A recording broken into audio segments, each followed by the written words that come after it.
శ్రీ హరివాయు గురుభ్యో నమః. శ్రీమదానందతీర్థ భగవత్పాదాచార్య గురుభ్యో నమః. శ్రీ జగన్నాథదాస గురుభ్యో నమః. శ్రీ విద్యాసాగర మాధవ తీర్థ గురుభ్యో నమః. హరి ఓం. ಹರಿಕಥಾಮೃತಸಾರ ಗುರುಗಳ ಕರುಣದಿಂಗ ಆಪನಿತು ಪೇಳುವೆ ಪರಮ ಭಗವದ್ಭಕ್ತರಿದನಾದರದಿ ಕೇಳುವುದು. ಭೂಸಲಿಲ ಶಿಖಿ ಪವನ ಭೂತಾಕಾಶದೊಳಗೈದೈದು ತನ್ಮಾತ್ರ ಸಹಿತವೊಂದಧಿಕ ಪಂಚಾಶದ್ವರ್ಣ ವೇದ್ಯ ಈ ಶರೀರದಿ ವ್ಯಾಪಿಸಿದ್ದು ಸುರಾಸುರರಿಗೆ ನಿರಂತರದಲ್ಲಿ ಸುಖಪ್ರದನಾಗಿ ಆಡುವ ದ್ವೇಷಿ ಪರಬಡಿವ. మన హరికథామృత సారము పాఠంలో పంచతన్మాత్రా సంధి యందు నిన్నటి రోజున 2008 భగవద్రూపములను భారభృత్ ఆధార ఆధేయ భగవద్రూపములను సమస్త పదార్థములందు నీవు దర్శిస్తూ ఉపాసన చేస్తూ భగవంతుణ్ణి దైవీ సంపద అయినటువంటి జ్ఞానము భక్తి వైరాగ్యాన్ని ప్రార్థించు. అలా కాకుండా జ్ఞానానుసంధానము లేక తీర్థములందు నదులందు మునిగి స్నానము చేస్తూ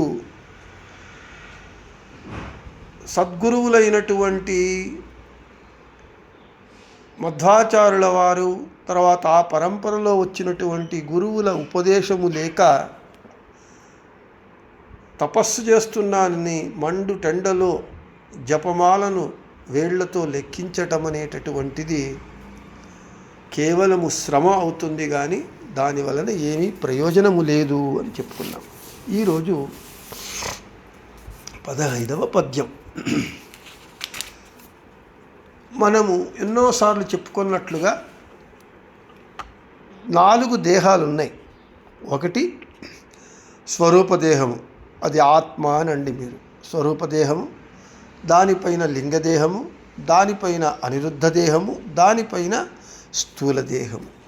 ఈ 15వ పద్యంలో మన స్వరూపదేహంలో ఎన్ని భగవద్రూపాలున్నాయి, ఏ భగవద్రూపాన్ని మనము ఉపాసన చెయ్యాలి అనేటటువంటి, ఏ భగవద్రూపం మనలను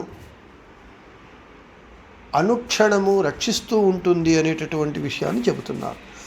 ಮತ್ತೆ ಚಿದ್ದೇಹದ ಒಳಗೆ 80,725 ನೃಸಿಂಹ ರೂಪದಲ್ಲಿದ್ದು ಜೀವರಿಗೆ ನಿತ್ಯದಲ್ಲಿ ಹಗಲಿರುಳು ಬಪ್ಪ ಅಪಮೃತ್ಯುವಿಗೆ ತಾ ಮೃತ್ಯುವೆನಿಸುವ ಭೃತ್ಯವತ್ಸಲ ಭಯ ವಿನಾಶನ ಭಾಗ್ಯ ಸಂಪನ್ನ. ಪದಚ್ಛೇದము. ಮತ್ತೆ ಚಿದ್ದೇಹದ ಒಳಗೆ 80,725 125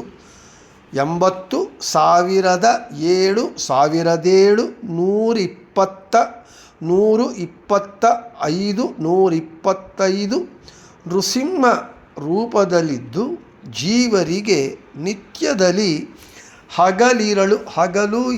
ಹಗಲಿರುಳು ಬಪ್ಪ ಅಪಮೃತ್ಯುವಿಗೆ ತಾ ಮೃತ್ಯುವೆನಿಸುವ ಭೃತ್ಯವತ್ಸಲ ಭಯ ವಿನಾಶನ ಭಾಗ್ಯ ಸಂಪನ್ನ. ఇక ప్రతిపదార్థం. ಮತ್ತೆ వెనుక చెప్పినట్లుగా కాకుండా, పూర్వము చెప్పినట్లే కాకుండా పునః మరియు చిద్దేహదొಳಗೆ జీవుని స్వరూపదేహమునందు 80,725 అంటే 70,725 అంటే 80,725 సంఖ్యాకమైనటువంటి నృసింహ రూపదొళిద్దు జీవుల దేహమునందు 80,725 నృసింహ రూపములతో భగవంతుడు ఉంటూ ఉన్నాడు. ఉంటూ జీవರಿಗೆ జీవులకు నిత్యదలి ప్రతినిత్యము హగలిరಳು పగలు రాత్రి కాలములందు బప్ప వచ్చేటటువంటి అపమృత్యువిగే అకాల మరణమునకు అపమృత్యువునకు మృత్యువెనిసువ ఆ అకాల మృత్యువుకే మృత్యువుగా పిలువబడేటటువంటి లక్ష్మీ నృసింహుడు భృత్యవత్సల భక్తవత్సలుడు అని పిలువబడుతూ భయ వినాశన మనకు అనేక విధాలుగా వచ్చేటటువంటి భయములను నాశనం చేసేటటువంటి వాడు, భాగ్య సంపన్న తన భక్తులకు కావలసినటువంటి జ్ఞానము భక్తి వైరాగ్యాలను ఇచ్చేటటువంటి నరసింహస్వామి ఏం చేస్తాడు? నరసింహస్వామి మనలను రక్షిస్తూ ఉంటాడు చెబుతున్నాడు. తాత్పర్యం: మన స్వరూపదేహమునందు నరసింహస్వామి నృసింహ ఆ అక్షర సంఖ్య ప్రకారము 80,728 రూపములతో దేహమునందు స్వరూపదేహమునందు ఉండి ఈ జీవులకు ప్రతినిత్యము రాత్రి పగలు వచ్చేటటువంటి అపమృత్యువులు అంటే అపమృత్యువుకు మృత్యువుగా ఉండేటటువంటి భక్తవత్సలుడైనటువంటి భక్తుల భయములను నాశనం చేసేటటువంటి భక్తులకు కావలసినటువంటి భాగ్యాన్ని ఇచ్చేటటువంటి సంపన్నుడైనటువంటి నృసింహస్వామి భక్తుల పాలిట రక్షకుడిగా భక్తవత్సలుడిగా ఉంటూ ఉన్నాడు అని చెబుతున్నారు. ఇక్కడ అమ్మజాయ నమః ఆనందాయ నమః అనేటటువంటి మాతృకాన్యాసంలో చివరికి క్షం లక్ష్మీ నరసింహాయ నమః అని. ఈ నరసింహస్వామి ఎటువంటి వాడు అని అంటే మనకు ఏదైనా కష్టములు ఆపదలు వచ్చినప్పుడు నృసింహస్వామిని దురిత దూరుడు, అందులో పెద్ద పెద్ద ఆపదలు వచ్చినప్పుడు నృసింహస్వామినే మనము ధ్యానించాలి. ఉగ్రం వీరం మహావిష్ణుం జ్వలంతం సర్వతోముఖం నృసింహం భీషణం భద్రం మృత్యోర్మృత్యుం నమామ్యహం అంటున్నారు. అటువంటి నృసింహుడు మనకు వచ్చేటటువంటి అపమృత్యువు అని అంటే మృత్యువు తప్పదు. జాతస్య హి ధ్రువో మృత్యు జన్మ మృతస్య చ, పుట్టినవాడి గిట్టక తప్పదు. అయితే అపమృత్యువులు దుర్మరణములు రాకూడదు. మనకు ఒక్కొక్క మారి మనకు ప్రాణగండములు ఉంటాయి, అపమృత్యువులు ఉంటాయి. మన అపమృత్యువులను పరిహారం చేసేటటువంటి వాడు ఎవరయ్యా అంటే లక్ష్మీ నరసింహస్వామి. మన దేహంలో నృసింహుడిగా మన స్వరూప దేహంలో నృసింహుడిగా 80,725 రూపములతో ఉంటూ ఉన్నాడు. ప్రతినిత్యము అనుక్షణము పగలు రాత్రి మనల్ని రక్షిస్తూ ఉంటాడు. అతను రక్షకుడుగా ఉంటూ ఉన్నాడు. వాడు భక్తవత్సలుడు. అంతేకాకుండా భాగ్య సంపన్నుడు. మనకు ఐహికమైనటువంటి కోరికలను ఇవ్వడము ఒకటైతే ఐహిక కోరికలను మనము కోరకూడదు. దైవీ సంపద అయినటువంటి జ్ఞానము భక్తి వైరాగ్యాన్ని ప్రార్థించాలి. ఆ జ్ఞానము భక్తి వైరాగ్యాన్ని ప్రార్థిస్తే లౌకికమైనటువంటి అంత సంపద మనకు వస్తుంది. ఎందుకంటే జ్ఞానము భక్తి వైరాగ్యంలో లౌకికమైనటువంటి కోరికలు అనేటటువంటివి ఎలా ఉంటాయి అని అంటే 100 రూపాయలలో 10 రూపాయి ఒక భాగం అంతే. ఎవరికైనా 100 రూపాయలు ఇస్తే మళ్ళీ వాడు ఇంకొక 10 రూపాయలు ఇమ్మని అడగడు. ఎందుకంటే 100 రూపాయలలో 10 రూపాయలు ఒక భాగం కాబట్టి. అంతేకాకుండా ఏ వ్యవసాయదారుడైనా రైతు అయినా ధాన్యం కొరకు సేద్యం చేస్తాడు, వ్యవసాయం చేస్తాడు, కానీ పొట్టు కొరకు చెయ్యడు. అయితే ఆ వరి ధాన్యాన్ని వాడు వ్యవసాయం చేస్తే, సేద్యం చేస్తే వరి ధాన్యముతో పాటుగా వరి పొట్టు కూడా వస్తుంది, వద్దన్నా వస్తుంది. అలాగే జ్ఞానము, భక్తి, వైరాగ్యములు 100 రూపాయలైతే, ధాన్యమైతే ఈ ఐహికమైనటువంటి సంపద, భాగ్యం అనేటటువంటిది వరి పొట్టు లాంటిది, 10 రూపాయలు లాంటిది. కాబట్టి మనము కోరవలసినటువంటిది దైవీ సంపద అయినటువంటి జ్ఞానము, భక్తి, వైరాగ్యాన్ని మనము నరసింహస్వామిని ధ్యానించాలి. ఈ విధంగా మన స్వరూపం దేహంలో ఉన్నటువంటి నరసింహస్వామిని ఉపాసన చెయ్యాలి అని చెబుతూ ఉన్నారు. ఎందుకంటే మనకు అపమృత్యువు, మరణగండం వస్తుంది. ఆ మరణగండం వస్తే పెద్ద ఆపద. దానిని మనం పోగొట్టుకోవాలి అంటే నరసింహ మంత్ర జపం కానీ, ఓం క్షం లక్ష్మీ నరసింహాయ నమః అని కానీ, లేకపోతే ఉగ్రం వీరం మహావిష్ణుం జ్వలంతం సర్వతోముఖం నృసింహం భీషణం భద్రం మృత్యుం నమామ్యహం అని నరసింహ మంత్రం కానీ, ఇంకా లేదా సుదర్శన మాలా మంత్రం నరసింహ మంత్రం ఉంటూ ఉన్నది. ఓం శ్రీం హ్రీం ఐం క్లీం అని ఆ మంత్రం కానీ చెప్పాలి. ఎందుకంటే పెద్ద ఆపదలు వచ్చినప్పుడు నరసింహస్వామినే మనం ధ్యానించాలి.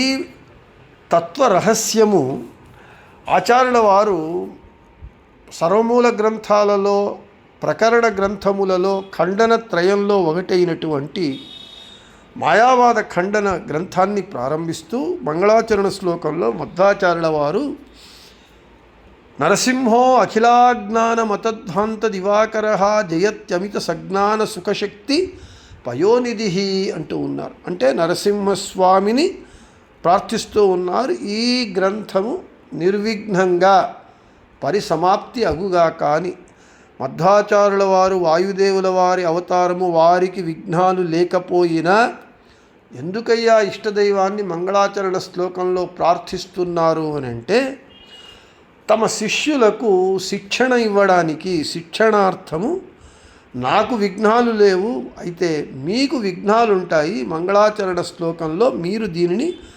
ఇష్టదైవాన్ని ప్రార్థించండి, నరసింహస్వామిని ప్రార్థిస్తారు. దానికి వ్యాఖ్యానం రచించినటువంటి జయతీర్థుల వారు కూడా నరసింహస్వామినే ప్రార్థిస్తారు. నరసింహమసహ్యోరు ప్రత్యూహతిమిరాపహం ప్రణిపత్య వ్యాకరిష్యే మాయావాదస్య ఖండనం అని. అక్కడ జయతీర్థుల వారు కూడా మాయావాద ఖండనానికి వ్యాఖ్యానము రచిస్తూ నరసింహస్వామిని సహించుటకు సాధ్యము కానటువంటి పెద్దదైన విఘ్నములను పారద్రోలమని నరసింహస్వామిని ప్రార్థిస్తారు. దానికి మందారమంజరి అని టిప్పణి రచించినటువంటి వ్యాసరాజ తీర్థుల వారు మధ్వముని, జయముని, వ్యాసముని అని మునిత్రయంలో ఒకరు వ్యాసరాజ గురు సార్వభౌముల వారు మనకు ఈ పాల్గొన బహుళ విధియ నాడు వారి యొక్క ఆరాధన ఉంటూ ఉన్నది. ఈ సందర్భంగా వారిని ఇక్కడ మన హరికథామృత సారము పాఠంలో స్మరించటం చాలా సముచితమైనటువంటిది. ఎందుకంటే వ్యాస సాహిత్యముతో పాటుగా దాస సాహిత్యాన్ని ఉత్తుంగ శిఖరానికి చేర్చినటువంటి వారు వ్యాసరాజ గురు సార్వభౌముల వారు, శ్రీపాదరాజుల వారు, వాదిరాజ తీర్థుల వారు. కాబట్టి ఇక్కడ ఆ మందారమంజరి టిప్పణియందు జయతీర్థుల వారు, మధ్వాచార్యుల వారు ఈ మాయావాద ఖండన గ్రంథాన్ని ప్రారంభిస్తూ నరసింహస్వామినే ఎందుకయ్యా ప్రార్థించినారు అని అంటే ఈ పెద్ద గ్రంథాన్ని రచించేటప్పుడు వచ్చేటటువంటి పెద్ద విఘ్నములు మనకు పరిహారం కావాలి అని అంటే దానికి నరసింహస్యైవ ప్రణమ్యత్వే హేతు. మధ్వాచార్యుల వారు, జయతీర్థుల వారు ఎందుకు నరసింహస్వామినే నమస్కరించినారు అని అంటే విఘ్నములు పెద్దగా వస్తుంటాయి. ఆ పెద్ద విఘ్నములను పరిహరించేటటువంటి భగవద్రూపము నరసింహ భగవద్రూపము అని చెబుతూ ఉన్నారు. అదేవిధంగా మనకు వచ్చేటటువంటి అపమృత్యువులు అంటే పెద్ద పెద్ద రోగములు, యాక్సిడెంట్లలో చనిపోవడము, దుర్మరణం, సహజ మరణం కాకుండా దుర్మరణం, వీటి ఇలా పోవటం అనేటటువంటిది మంచి మరణం కాదు.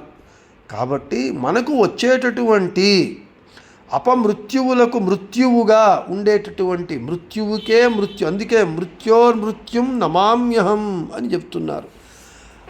మనకు వచ్చేటటువంటి అపమృత్యువులకే మృత్యువుగా ఉండేటటువంటి నరసింహస్వామి వాడు భక్తవత్సలుడు. తరువాత మన స్వరూపదేహంలో 80,725 రూపములతో ఉండి మనలను అనుక్షణము పగలు రాత్రి రక్షిస్తూ ఉంటాడు అనేటటువంటి విషయాన్ని ఈ పద్యంలో మనకు జగన్నాథదాసుల వారు చెప్పి, తరువాత అంతేకాకుండా గోపాలదాసుల వారు కూడా ఘోర అకాల మృత్యు మీరి బరలు కండు ధీర నీ ಬಿಡಿಸದಿನ್ಯಾರೋ ರೀ ನರಸಿಂಹ ಧಿಷಣನೆ ಸುಭದ್ರ ದೋಷ ಮೃತ್ಯುವಿಗೆ ಮೃತ್ಯು ಸುಷುಮ್ನ ನಾಡಿ స్థిత విభువే శ్రీ నారసింహ అని గోపాలదాసుల వారు ప్రార్థిస్తూ ఉన్నారు. ఈ ఘోరమైనటువంటి అకాల మృత్యువు నా మీద వస్తూ ఉన్నప్పుడు ఆ అకాల మృత్యువు బారి నుండి నన్ను రక్షించేటటువంటి వారు ఇక ఎవరూ లేరయ్యా, నీవే ధీర నారసింహ.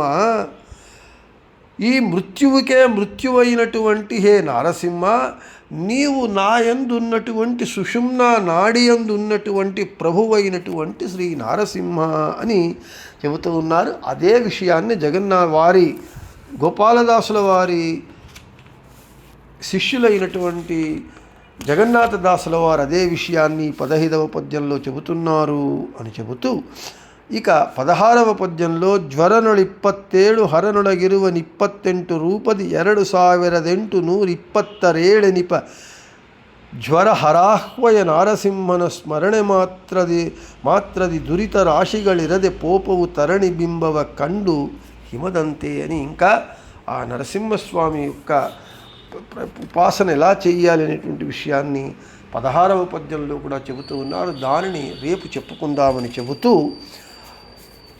శ్రీకృష్ణార్పణమస్తు, మధ్యేశార్పణమస్తు, అందరికీ శుభమస్తు.